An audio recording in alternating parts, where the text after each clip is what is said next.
del Colegio de Bachilleres, Plantel Obregón. Bienvenidos a el último día de nuestra segunda feria del libro. Tenemos en esta ocasión el gran honor de contar con la presencia de una persona a la que yo le debo demasiado. Ustedes no están para saberlo, pero yo sí para contarles que nuestro invitado me dio clases cuando yo estudié en la Facultad de Filosofía y Letras de Ciudad Universitaria de la UNAM. Entonces, nuestro invitado es una persona a la que le debo demasiado desde las perspectivas tanto filológicas, que es mi función aquí, como docente del área de lenguaje y comunicación, pero también es una persona que ha trascendido al área de la creación literaria.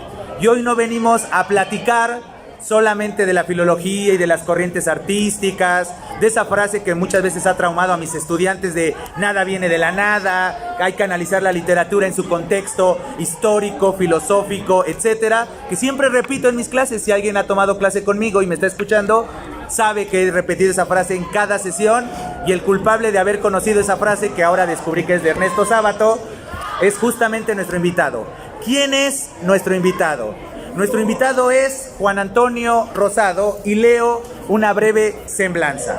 Juan Antonio Rosado es narrador, ensayista y crítico literario. Escribió el libro de cuentos La uva y el dominó, así como los ensayos Los placeres de la lengua, Trinches, tribunas y trincheras, El presidente y el caudillo, En busca de lo absoluto, Juan Miguel de Mora, un polígrafo mexicano, El engaño colorido, Palabra y poder, Erotismo y misticismo, Avatares literarios en México, Bandidos, héroes y corruptos, entre otros títulos. También publicó el poemario Entre ruinas. También a su vez publicó el manual Cómo argumentar, y sus cuentos completos, que justamente vamos a hablar de ellos en esta charla, El miedo lejano y otras fobias. Colaboró en el Diccionario de Literatura Mexicana, siglo XX, y realizó una edición crítica de las obras Clemencia y El Zarco de Ignacio Manuel Altamirano. Ha colaborado para la Fundación Pro Academia Mexicana de la Lengua. También en varias ocasiones fue becario del FONCA y del CONACYT. Y para que vean que nuestro invitado no es cualquier persona, fue ganador del premio de ensayo Juan García Ponce, y en el 2002 se doctoró en letras por la UNAM. Y hoy tenemos a Juan Antonio Rosado para hablar de dos de sus obras. Una, precisamente, la compilación de todo su texto cuentístico, y por el otro lado, una novela muy acorde con uno de los temas que queremos plantear en esta feria del libro: la toma de conciencia en torno a la violencia. Cómo las implicaciones de la violencia, del mundo de la violencia, a veces el mundo de las drogas, del narcotráfico, envuelto en nuestra sociedad, no solo en la sociedad adulta, sino también en la sociedad en formación como ustedes, adolescentes. Pero bueno, sin más preámbulo, muchísimas gracias, Juan Antonio, por haber aceptado la invitación a ser partícipe de esta segunda feria del libro del Colegio de Bachilleres. Recibamos a nuestro invitado con un merecido aplauso. Bienvenido. Gracias. ¿Se oye bien? Gracias, Leonel. Muchas gracias a todos por su presencia. ¿Quieren unos separadores? Adelante, agarren regalos. Iniciamos esta presentación con obsequios. Tomen uno y pasen los demás para más practicidad. Véanlos, tienen frases de obras. Tiene una frase muy bonita. Exactamente, entonces tómenlos. De la que pueden sacar provecho. Exactamente, entonces tomen uno al azar o vayan escogiéndolo, que el azar hable por ustedes. Pero bueno, bienvenido, Juan Antonio. El azar siempre es bienvenido. El azar siempre va a ser bienvenido, coincido. Y pues, ¿qué te parece, Juan Antonio, si comenzamos con cuál? ¿Cuál quieres tú, la novela o los cuentos? Me es indistinto, Leonel. Comencemos con la novela, justamente en este marco que yo hablaba de la violencia, las drogas. Hablemos del Zarco, del Cerco, perdón. Estoy inspirado en el buen Altamirano, ¿no? Que es la edición crítica que hiciste. Justamente esta novela, lo que yo destaco, primero, que ha sido bien acogida por los lectores, ¿no? Ha sido bien recibida, al grado de que ya tiene muchas ediciones. Entonces, justamente esta novela nos adentra en ese ámbito que a veces negamos como sociedad, pero que ahí está. la sociedad de la violencia, la sociedad de las drogas. Entonces, ¿qué te parece si en primera instancia nos dices de manera general de qué va esta novela? Bien, El Cerco es una novela que se desarrolla en varios escenarios. Uno de ellos es una escuela donde hay, obviamente, profesores, estudiantes, etcétera, pero también narcomenudistas. Entonces, ahí se desarrollan dos temas fundamentales: el narcomenudismo en las escuelas y toda la violencia que conlleva, por un lado, y por otro lado, el acoso escolar, porque uno de los personajes, que se llama Marquitos, tiene un defecto físico y entonces los compañeros lo acosan, se burlan de él, además usa lentes y pues todo eso hace que sea blanco de las burlas y del acoso en términos generales. Sin embargo, no es una novela lineal, no es una novela cronológicamente lineal, es una obra fragmentada que se estructura a base de distintas secuencias narrativas del pasado y del presente. Es decir, estamos cambiando constantemente del pasado al presente y hay varias historias paralelas. Es decir, es una novela que tiene varias capas y varias historias paralelas. Hay varios también discursos que intervienen en esta obra. Uno de ellos es el diario íntimo de uno de los personajes. Otro son las memorias. Y también hay un presente narrativo que se desarrolla en distintos lugares. Entonces, como ya lo dije hace rato, los temas centrales son el narcomenudeo en las escuelas y la violencia y también el acoso escolar. La motivación, lo que me llevó a escribir esta obra es que yo escribo desde los 10 años de edad, escribo cuentos desde los 10 años de edad, muy malos en aquella época porque pues era muy joven.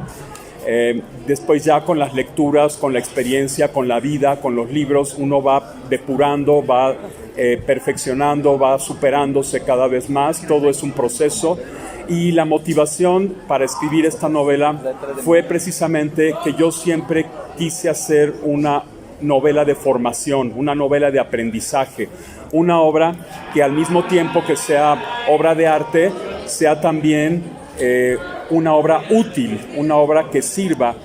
¿Por qué? Porque está basada en muchas experiencias de gente que yo conocí, que fue devorada por la violencia, que fue devorada por las drogas hace ya mucho tiempo, hay incluso algunos que murieron por esas situaciones extremas, por esas situaciones límite, y yo los conocí de cerca y varias secuencias de la novela están basadas en esos hechos reales, obviamente con un gran ingrediente de imaginación, pero es una novela en términos generales realista. No es una novela fantástica, no es una novela que contenga elementos sobrenaturales. Sí hay de repente algunas alucinaciones, por supuesto, y algunos sueños, porque son parte de la realidad, pero básicamente es una novela realista.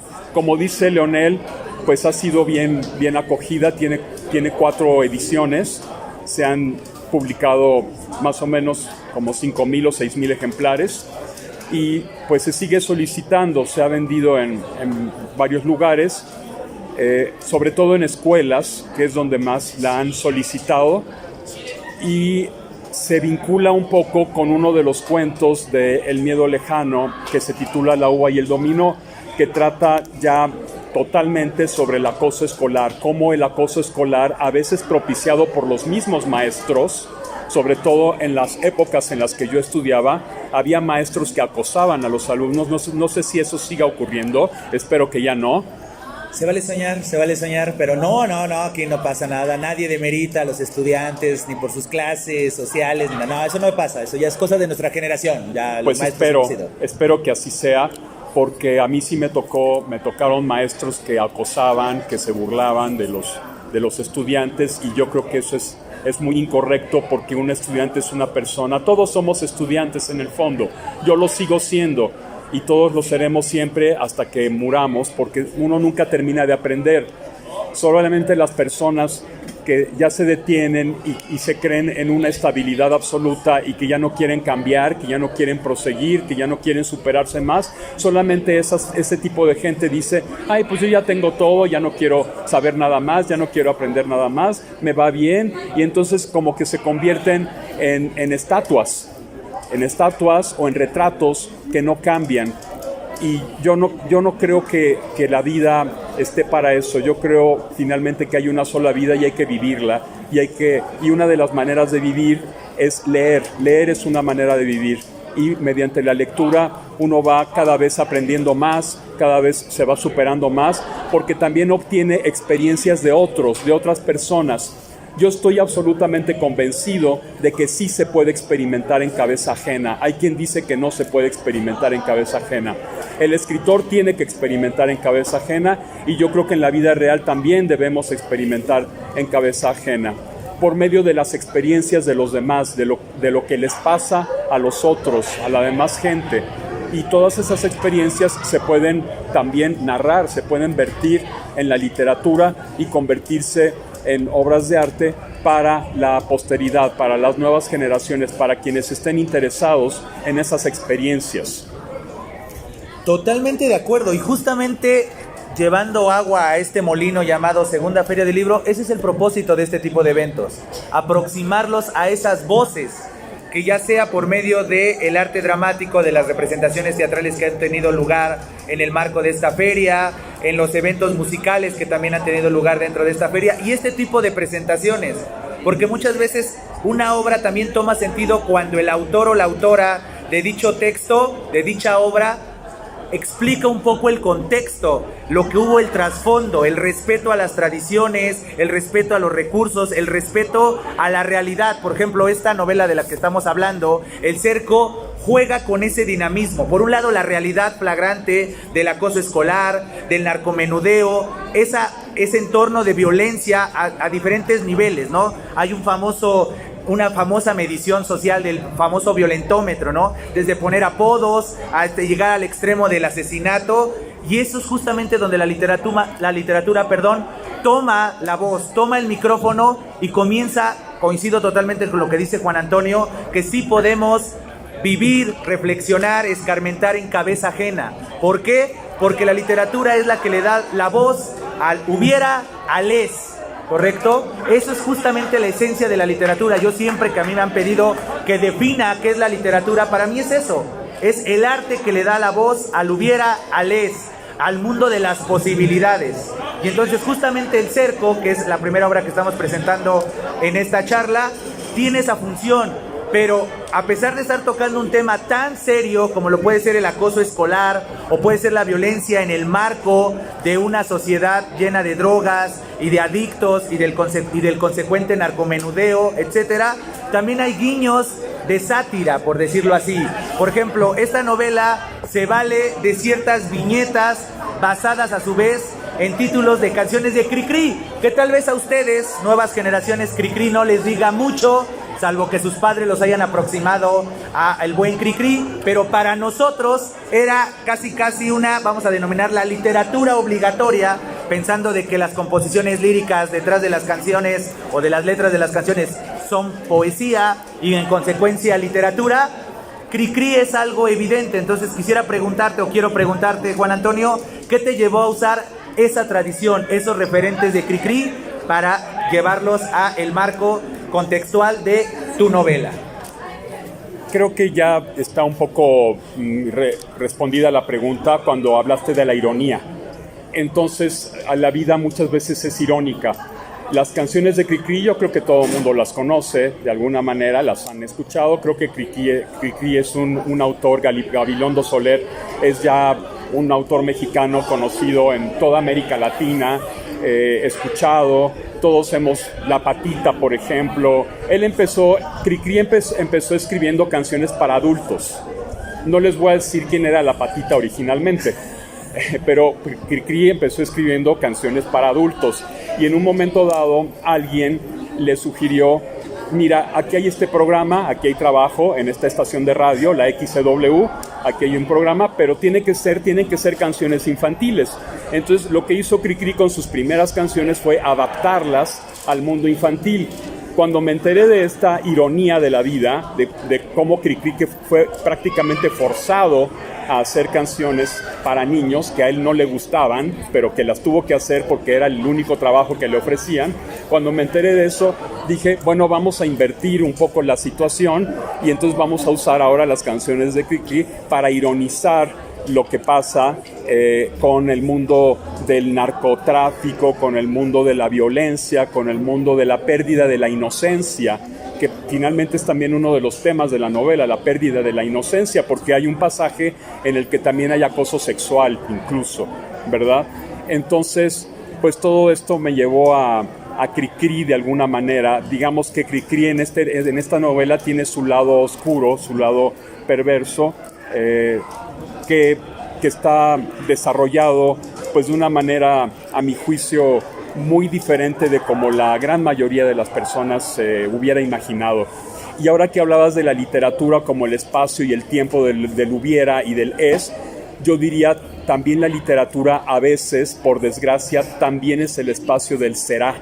Porque ¿qué me dices de todas estas distopías que se han hecho realidad?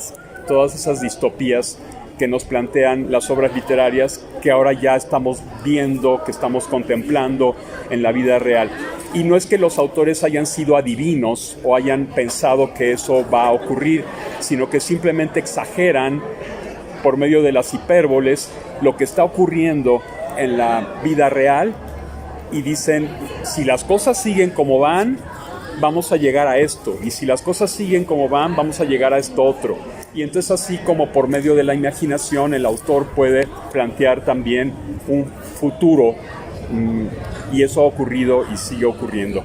Bueno, no sé si respondí. No, sí, totalmente, y eso es justamente lo importante, y ahí es donde entra la chamba de nosotros los lectores, que yo espero que en sus clases, tanto de lenguaje y comunicación, o de literatura, o si ya van en sexto de taller de análisis, estén desarrollando la importancia de hacer una lectura más allá de la lectura lineal, de la lectura literal. Muchas veces yo siempre digo en clase que un texto a veces dice más en lo que no dice que en lo que está diciendo, ¿no? Aunque se suene oximorónico, porque hay que saber leer entre líneas muchas veces. Esta ironía, ¿no? Por ejemplo, ¿no? Si uno no tiene el marco contextual de la historia de Cricri, no podría entender justamente el por qué este referente. Yo podría decir, como Cricri es el cantante para las infancias que implica la inocencia, y que justamente una de las cosas que habla El Cerco, esta novela, es la pérdida de la inocencia. Entonces, qué irónico que se esté usando las canciones prototípicamente relacionadas con la infancia y en consecuencia con la inocencia en un marco donde la inocencia es lo último que se defiende, lo último a lo que se le da importancia, al grado de que se corre el enorme riesgo de perder dicha inocencia. Entonces, esto es algo invaluable que muchas veces el texto no te lo va a decir. La novela no te va a sacar una nota al pie de página diciendo, checa, en mi mensaje más allá de la historia. Ese es justamente lo que nosotros tenemos que entender. A veces ese valor, no solamente moralino. El Cerco para nada pretende ser una novela con una moraleja. Al contrario, es una novela realista. Reflejar una realidad para que tomemos conciencia. Si estamos viviendo en un contexto similar, saber que no estamos solos, saber que efectivamente lo que nosotros observamos, alguien más lo está observando, o viceversa. Conocer una realidad que felizmente en este caso no estamos viviendo, una realidad distante, pero que es importante conocer por si acaso alguna vez nos vemos inmersa en dicha realidad. Y un poco para darle cauce final a este primer acercamiento al Cerco y darle pie al otro libro que vamos a hablar de él o vamos a presentar, que es El miedo lejano y otras fobias. ¿Tú qué podrías recomendarle a unos adolescentes como los que tenemos frente a nosotros en este contexto del que hablas en el Cerco? ¿Tú qué podrías decirle a estos adolescentes? Bueno, el único consejo que yo puedo darles es que lean mucho y lean de todo, porque es una manera de experimentar en cabeza ajena sin ser esa persona a la que le están ocurriendo las cosas. Es decir, es cabeza ajena, es lo que le pasó a otro, lo que le puede pasar. Y ahora que hablabas del contexto realista de la obra, pues también yo creo que otro tema importante es la descomposición de la familia.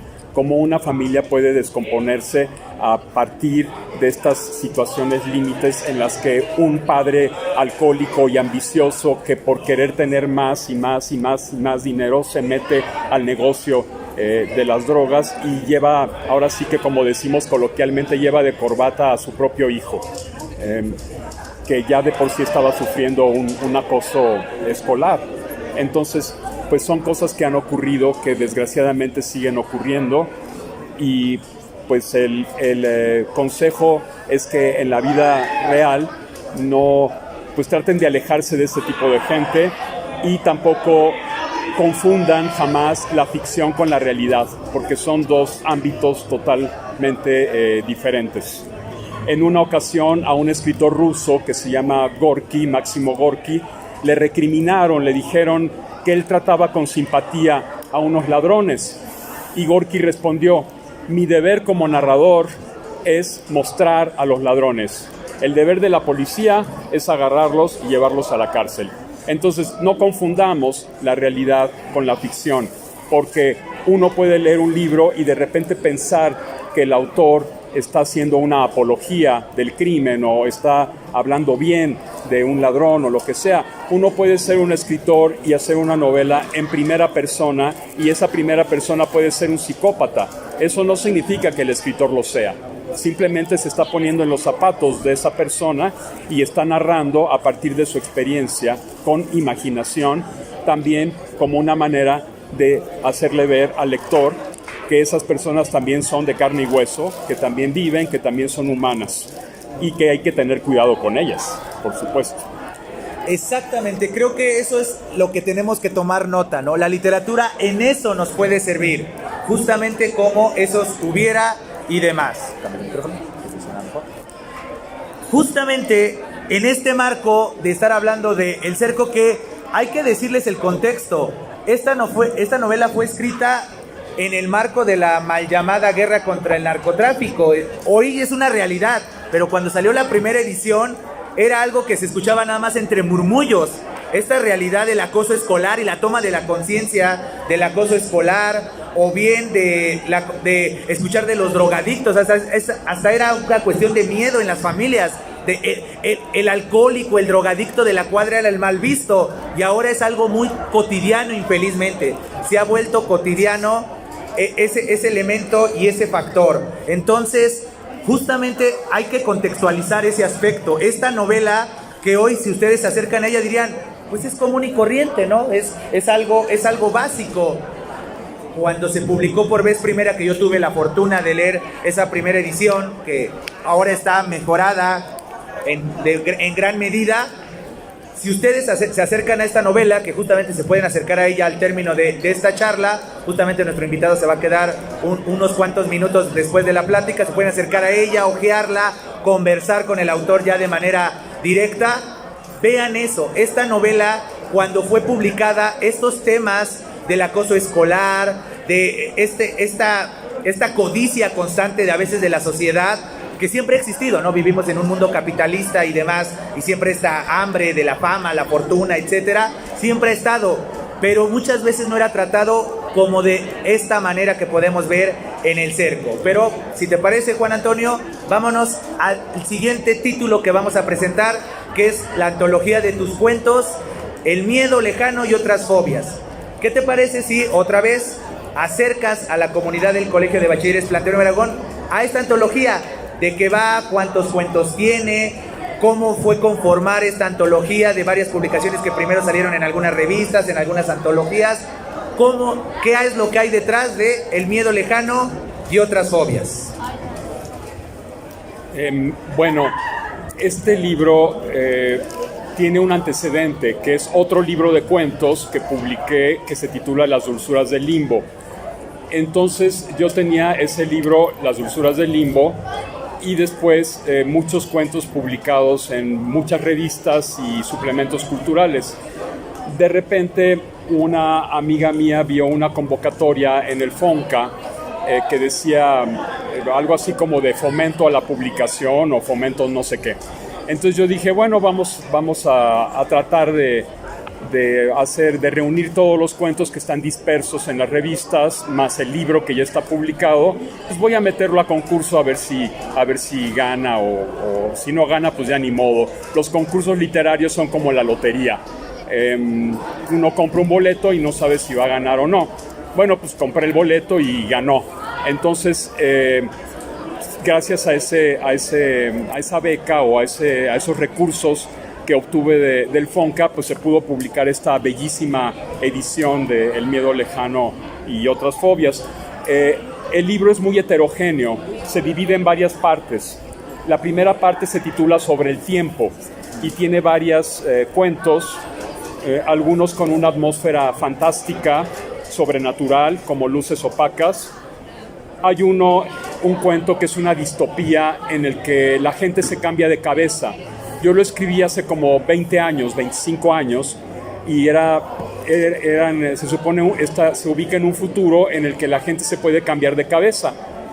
Ahora estamos viendo lo que está pasando, como todos estos cambios que hay en la sociedad, y yo digo, bueno, esto lo escribí, la primera versión es de finales de los años 80, y después, bueno, fue obviamente trabajado muchas veces el cuento, pero trata de eso, se llama Florido Laude, y trata sobre los cambios de identidad, los cambios de cabeza en las personas. Después hay otro que se ubica en la antigua Roma, que es el drama de Calisto, basado en hechos reales en el siglo II. Es un cuento histórico, pero obviamente también con mucha imaginación. Y hay uno que se titula La hormiga y la cigarra, pero no es la fábula. Tiene que ver con una señora que deja como testamento que se fumen su propio cuerpo, es decir, lo conviertan en cenizas y se lo fumen. Es decir, son cuentos un poco fuera de lo normal, fuera de los parámetros cotidianos o normales de lo que son los cuentos. En Vuelta de Paseo tenemos a un señor que está harto de su vida cotidiana y para romper con la cotidianidad se duerme al borde de un edificio para ver qué ocurre, y ahí todas las tardes se va a echar su siesta al borde de un edificio porque está ávido de aventuras y pues es un burócrata que tiene una vida muy aburrida. El miedo lejano trata sobre el terremoto del 85, que después hubo otro en el 17 y después hubo otro en la misma fecha, ¿verdad? Entonces se habla así de ese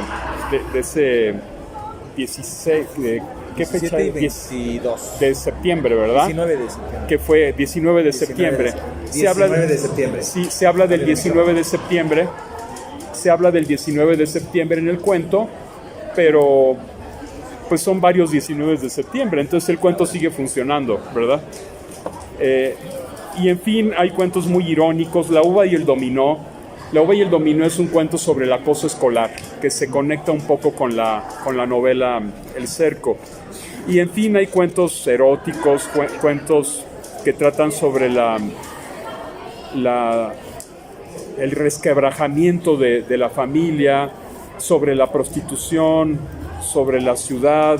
Hay uno que se titula La roncha canina, que se antecedió a la pandemia porque lo escribí 3 años antes de la pandemia y habla de una pandemia. Entonces después alguien lo leyó y me lo pidió para un libro de cuentos sobre la pandemia, para antologarlo ahí. Entonces, pues es lo que te digo, que a veces uno también escribe sobre el será, las famosas distopías, ¿no? Y es muy importante acercarnos a esta antología de cuentos intitulado El miedo lejano y otras fobias, precisamente por eso. Y más cuando hace uno la talacha de medio investigar cuándo se publicaron, en qué antologías, en qué momento, precisamente por esto. Por ejemplo, estos primeros relatos que son justamente fantásticos, por decirlo de alguna manera, en el sentido más allá de lo obvio, porque por ejemplo, este relato de las personas que cambian cabezas, pues no deja de ser una metáfora también de los avances tecnológicos. ¿Cuántas veces no hemos plagiado un texto y es como si metafóricamente habláramos, sustituyéramos nuestra cabeza? Hoy que en día está dándose este boom de las inteligencias artificiales, es algo similar, justamente, ¿no? Es como si yo agarrara mi cabeza, mi persona, y de repente la hiciera pasar por otra, o a la inversa. alguien que creó ese texto original que está plasmado en una plataforma, o que creó el algoritmo, el mecanismo, la programó para crear textos como hoy está ocurriendo con las inteligencias artificiales, y yo me apropio de ese texto, es como si metafóricamente estuviéramos intercambiando cabezas. Entonces ahí está justamente ese valor, ¿no? Como bien dice Juan Antonio, es como la literatura se transforma en ese arte que habla de el hubiera, es y el será. Muestra de ello es de este texto, ¿no? De hablar de una pandemia, y quién diría que 3 años después, quédate en tu casa y cambiar todo el paradigma de la cotidianidad, que uno creía que a partir de eso iba a cambiar la raza humana y demás, y se ha demostrado infelizmente que no, que esas distopías que nos hablan del año 2300 o más y siguen mostrando los mismos errores, en consecuencia nos siguen mostrando cómo la humanidad no ha cambiado, y tal vez existe ese pequeño riesgo de que no cambie, a pesar de vivir terremotos, vivir pandemias, vivir guerras, vivir hambre, vivir sequías.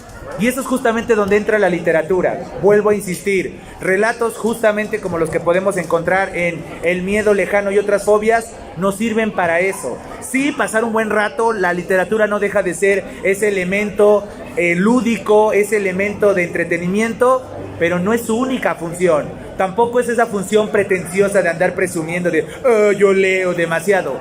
Lo que importa no es cuánto leas, sino lo que lees y lo que te deja lo que lees. Como bien decía Juan Antonio, lean lo que sea. ¿Por qué? Porque les va a dar herramientas, les va a dar vocabulario, les va a dar perspectivas, les va a dar conocimiento. Ese consejo que nos dio hace unos minutos Juan Antonio Rosado, ese, créanme que es muy valioso.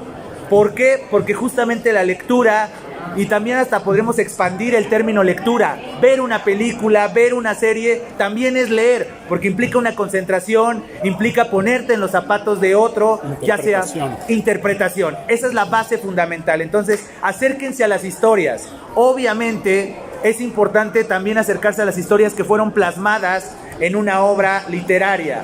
¿Por qué? Porque precisamente nos vuelve más empáticos, nos vuelve más consciente de nuestra realidad o de realidades posibles. ¿Y qué te parece si para darle cauce final a esta charla, Juan Antonio, nos lees un fragmento del Cerco y nos lees ya sea un relato o un fragmento de un relato de El miedo lejano? Y ustedes vayan pensando si tienen una pregunta, si tienen una inquietud para nuestro invitado, y ya sea que lo digan ahorita con micrófono y todo, o bien se lo digan a nuestro invitado en el stand que va a estar a mi mano izquierda, y se va a quedar unos cuantos minutos. Si quieren acercarse, hay ejemplares a la venta, se pueden acercar, consultarlos, verlos, o bien charlar con nuestro invitado. Entonces, ¿qué te parece, Juan Antonio, si nos regalas un fragmento de El Cerco en primera instancia? Claro que sí, voy a leer el comienzo.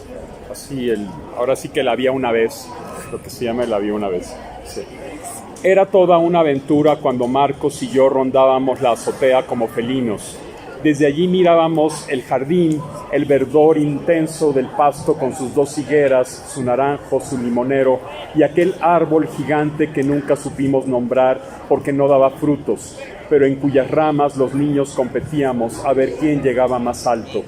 Apagué mi lasitud en ese viejo árbol para mirar alrededor y lanzar poderes mágicos contra la maldad y la injusticia. Jamás me identifiqué con los bandidos ni me sedujo la transgresión. En ese árbol una vez fui Ultraman, otras el Hombre Araña o Ultra Seven. ¿Se acuerdan de Ultra Seven, la serie japonesa de televisión? El himno que abría cada episodio era tan empalagoso que aún resuena en mis oídos. Recuerdo algunas tardes de crepúsculo en la azotea. Miraba la barda blanca que rodeaba la casa y la aislaba del exterior, y a los pocos peatones que deambulaban sobre la acera. Me recostaba boca arriba con los audífonos de mi Walkman pegados a las orejas, mientras mis ojos saltones contemplaban cómo el cielo, se coloreaba de rojo. El paso lento de las nubes formaba figuras indescriptibles al compás de la música. Jamás olvidaré esa casona laberíntica que ocultaba escaleras tras puertas secretas, cuartos debajo de cuartos, corredores que daban a corredores cada vez más estrechos y misteriosos, o así me lo figuraba en aquel entonces. ¿Y cómo dejarla de lado? Una compuerta muy bien disimulada en el techo del segundo piso que daba a la azotea y por donde Marcos y yo solíamos escapar de los regaños con la ayuda de una escalera desplegable, hasta que un día los adultos, con premeditación, alevosía y ventaja, la escondieron y ya no pudimos subir más. ¿Cómo lo lamentamos? Sin embargo, cuando nos quitaron la escalerilla, encontré refugio en el árbol gigante de ramas caprichosas, pero también en mi habitación o en un cuartito que era como el punto final de un extraño pasillo cerca del baño en el segundo piso, donde estaban las habitaciones y una pequeña sala con un calefactor que nunca funcionaba en invierno. Los cuartos daban a esa salita alfombrada. La amplia escalera de madera que descendía a la sala principal se ubicaba junto a la habitación de Estela, quien a veces sacaba sus juguetes y su inmensa casa de muñecas para jugar en medio de la sala, a pesar de los regaños de tía Rosario. Quiero hacer una aclaración: ya hay una secuela del Cerco en la que Estela es la principal protagonista. Estela, pues, es un personaje importante en esta obra. En el primer piso se podía llegar al jardín por el comedor, por la puerta principal o por la cocina. Aun cuando las sirvientas trataban de mantener las bisagras aceitosas, siempre rechinaba el portón de madera que conectaba la sala principal con el comedor. Tía Rosario se enfadaba con Lupita cuando abría ese portón para pasar al comedor y de ahí al jardín. «Es que ¿cuándo diablos vas a ponerle aceites a esos goznes, caramba?». Cada vez que la tía se enojaba, su esbelto y arrugado cuerpo temblaba como muñeco de látex. Su rostro se ponía rojo, y los brazos se agitaban como si pretendieran golpear a varios contrincantes, aunque solo fuera uno. «Ya lis puse, señora», contestaba Lupe con una ligera tos nerviosa. «Ya lis puse aceite hoy mesmo, por la mañanita, señora. Es que están rete viejos. Ya ni sirven, ¿pa' qué le cuento? Pues a ver qué hace para que ya no rechinen, doña Guadalupe». «Sí, señora». Tiempo después, tía Rosario mandó retirar el portón. Ya no hubo división entre el comedor y la sala grande, solo entre el primero y el enorme jardín, al que se accedía por una larga puerta corrediza de vidrio. Y bueno, es la historia de cómo se pierde esa casa también, cómo la familia termina perdiéndola. Pues, ¿qué te parece ahora? Sí, ahora nos compartes uno de los relatos o un fragmento de los relatos de El miedo lejano y otras fobias, para que precisamente nuestro auditorio conozca justamente los relatos, su estilo, y al término de esta plática se aproximen al stand que está a mi mano izquierda, a su mano derecha, y justamente se acerquen, ojeen, conozcan la obra y, por qué no, también conozcan otros aspectos del autor. Adelante, Juan Antonio. Gracias, Leonel. Bueno, una característica del miedo lejano y otras fobias es que allí se manejan varios estilos diferentes, y uso la palabra estilo como técnicas o procedimientos o estrategias y recursos. Voy a leer el primer cuento, que se llama Luces opacas, pero no lo voy a leer todo porque aquí los cuentos son un poco... Bueno, este es muy breve, tal vez de tiempo de leerlo. Se llama Luces opacas. Y dice así: lo único que podíamos distinguir en la más absoluta oscuridad era la luz de los fanales proyectada sobre la carretera llena de baches. A cada vuelta, en aquella sucesión caprichosa e interminable de curvas, los arbustos marchitos nos mostraban el aspecto incierto de la noche. Todo parecía infinito en la estrechez del camino. Llevábamos 1 hora sin música, en silencio, casi sin hablar y acaso aburridas de nosotras mismas, cuando Elisa empezó con su insistencia en bajar del coche. Se volvía a mí con los ojos bien abiertos y el largo cabello negro recogido, desparramando ansiedad infantil por los 4 costados. Le pedíamos que esperara a que el tramo de curvas llegara a su fin para que pudiera bajar y hacer sus necesidades con calma, pero no hacía caso. Cada 5 minutos se obstinaba en bajar. Llegó a dar de manotazos en el aire mientras brincaba en el asiento trasero, en medio de lo que hubiera parecido la urgencia de su vida. Luz María, que ya reflejaba desesperación por las constantes curvas, comenzó a exasperarse por la insistencia de Elisa. Me daba gracia contemplar por el espejo retrovisor la nariz aguileña y ojos saltones que parecían desprenderse de la tez morena como si tuviesen resortes. En un momento dado, después de amenazar a la tonta de Lisa con la soledad del camino si seguía repitiendo que estacionara el coche, Luz frenó con brusquedad, fingiendo que pretendía detener el vehículo. Escuchamos los rechinidos de las llantas, del caucho sobre el pavimento, y de un instante a otro, casi sin darnos cuenta, la puerta trasera se abrió y nuestra amiga bajó con rapidez, se escabulló perdiéndose en la profundidad abismal que ni siquiera se vislumbraba detrás de los arbustos amarillentos. ¡Ey, para el coche!, le ordené a Luz. ¡Elisa se fue! Luz María apagó el motor. Con el miedo de que alguien, algún artefacto pudiera golpearnos por atrás, puso las luces intermitentes. Por el espejo retrovisor pude observar su gesto de fastidio tras un largo quejido de Teresa, la copilota. ¿Y ahora qué hacemos? En principio decidimos esperar a que nuestra amiga volviera, pero después de media hora no soportamos más y preocupadas bajamos. El frío nos congelaba los huesos. A pesar de las chaquetas, los pantalones de mezclilla y las bufandas de lana, Teresa era la única que andaba en camisa corta, sin sostén, mostrando el contorno de los senos pequeños. Luz abrió la cajuela y sacó una linterna. ¿Para dónde se habrá ido esa loca?, preguntó Teresa con desdén. La dureza de sus ya de por sí rasgos duros y un poco masculinos se acentuó considerablemente. No tengo ni idea, respondí echándome el cabello hacia atrás. Después de unos minutos de silencio y expectación, caminamos hacia el lugar donde Elisa había escapado, a varios metros del coche. Una pendiente algo pronunciada, con un estrecho camino formado quizá por las pisadas de muchos campesinos durante años y años, era el único pasaje donde nuestra amiga había podido dirigirse. Resolvimos bajar.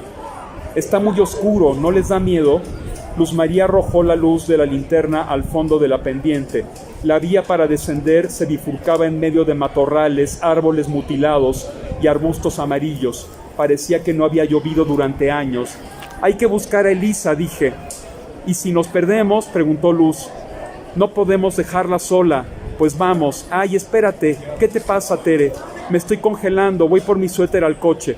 Teresa regresó al coche y sacó un suéter de alpaca del asiento trasero. Su aspecto cambió después de ponérselo. Un poco en broma, Luz María le alumbró la cara. Lo intenso de la pintura café de sus labios hacía juego con la prenda. Bueno, ya vámonos, dije. Abandonadas a nuestras emociones más contradictorias, a mitad de la negrura y el sonido cada vez más intenso de los grillos, el tiempo transcurrió con lentitud, sin que pudiéramos hallar ningún indicio de nuestra amiga. No había remedio, teníamos que volver al coche. Tal vez ella ya estaba allí, esperándonos impaciente, y si no, tendríamos que darla por perdida y solicitar ayuda para regresar a la mañana siguiente. No sé cómo no pudo aguantarse, le reprochó Teresa. Creo que tomó mucha agua, dijo Luz. Dimos media vuelta y caminamos sin detenernos. El fulgor de la linterna se atenuaba conforme avanzábamos. Los rostros perdían sus fisonomías y con la creciente oscuridad se volvían más vagos e inciertos. ¿Cuánto faltaba para llegar? 1 hora, dijo alguien a quien no pude identificar porque incluso las voces se confundían con el sonido de los grillos y otros bichos. No sé cuántos minutos pasaron, pero otra amiga, creo que Tere, volvió a preguntar, ¿cuánto falta? No sé, respondí. Al cabo de otro largo intervalo de tiempo en que el camino se hizo más recto y estrecho, interrogué de nuevo. ¿Cuánto falta? ¿Cuánto falta? Y escuché, paciencia, solo 2 horas. ¿Quién lo dijo? Imposible saberlo. Caminamos arrojando la escasa luz de la lámpara por aquí y por allá, una y otra vez sin hallar ningún sendero definido. El amanecer coincidió con la muerte de las baterías de la linterna, pero era un amanecer cuya luz resultaba distinta a la de otros amaneceres. Una luz mortecina, débil, como opacada por la sequedad de los arbustos y la intensidad café de los troncos enanos, combinada con las áridas veredas que a su vez conducían siempre a la misma tosquedad y antipatía de los arbustos. ¿Qué cuánto falta?, preguntó Elisa. a quien de repente descubrimos varios metros adelante de nosotras, con una especie de bolso de cuero colgado del hombro. Entonces supe que su voz había estado con nosotras durante una buena parte del trayecto. «Elisa, ¿pero dónde diablos andabas, loca?» Ni siquiera nos miró. Seguía caminando como si no me hubiera oído. Pronto nos encontramos en una encrucijada. Elisa nos hizo tomar hacia la derecha. La vereda era pedregosa y medio ondulada. ¿Cuánto falta? ¿Cuánto falta?, pregunté. Creo que como 2 horas y media, escuché a Teresa. Pensé entonces en las luces del carro. Con toda seguridad estarán fundidas cuando lleguemos, si es que algún día llegamos. Al cabo de 2 horas, Tere preguntó, ¿cuánto falta? ¿No saben? Tengo hambre. Luz María cree que aún faltan 3 horas. Falta mucho más, dijo con serenidad nuestra guía, Elisa, quien tal vez se burlaba de nosotras. ¿A dónde quiere llevarnos? Solo responde cuando le preguntamos cuánto falta. Si tratamos de alcanzarla, se va corriendo y nos amenaza con escabullirse. Hemos arrancado muchas hojas secas, tan secas como nuestras gargantas. Alrededor solo hay malezas, hojarascas, los mismos monótonos arbustos verdes o amarillos. Todo es desesperadamente igual. El sol ha salido por completo y puedo adivinar la hora. Nunca me gustaron los relojes. De pronto nos vimos en medio de un paisaje lunar, lleno de rocas, la mayoría de ellas de origen volcánico. El viento soplaba con insistencia. Elisa volvió la cabeza. No había brillo en sus ojos. Con una sonrisa cadavérica y un rostro cada vez más pálido, empezó a internarse en la espesura de lo que parecía un inmenso bosque. La ya de por sí poca claridad del cielo fue perdiéndose en la medida en que nos internábamos en la incertidumbre de la vegetación. Nada comprendíamos. Solo estábamos seguras de que seguir a Elisa era el único camino.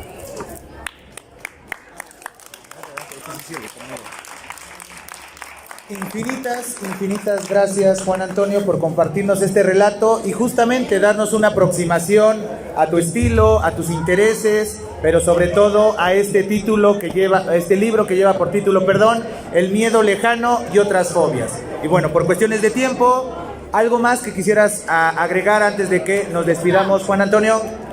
Solo agradecerte, Leonel, por la invitación a participarles de estas 2 obras. Y gracias también a ustedes por escucharnos.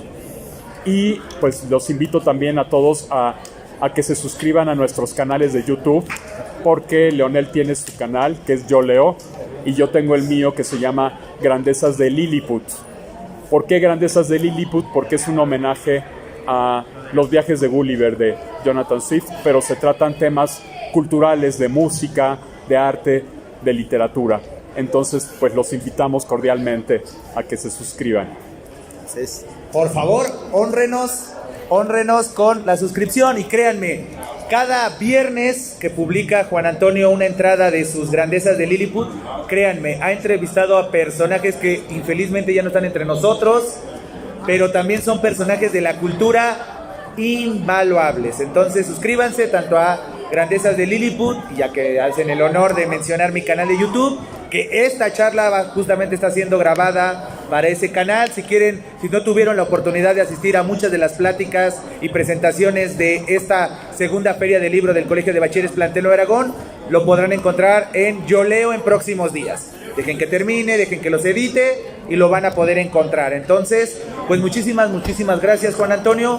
Muchísimas gracias a ustedes. Y por cuestiones de tiempo, si quieren preguntarle algo a Juan Antonio, quieren conocer su obra, quieren incluso adquirir un ejemplar y demás, por favor, aquí a mi mano izquierda va a estar Juan Antonio con toda la disposición del mundo. Infinitas gracias, chicos, y despidamos a nuestro invitado con un merecido aplauso.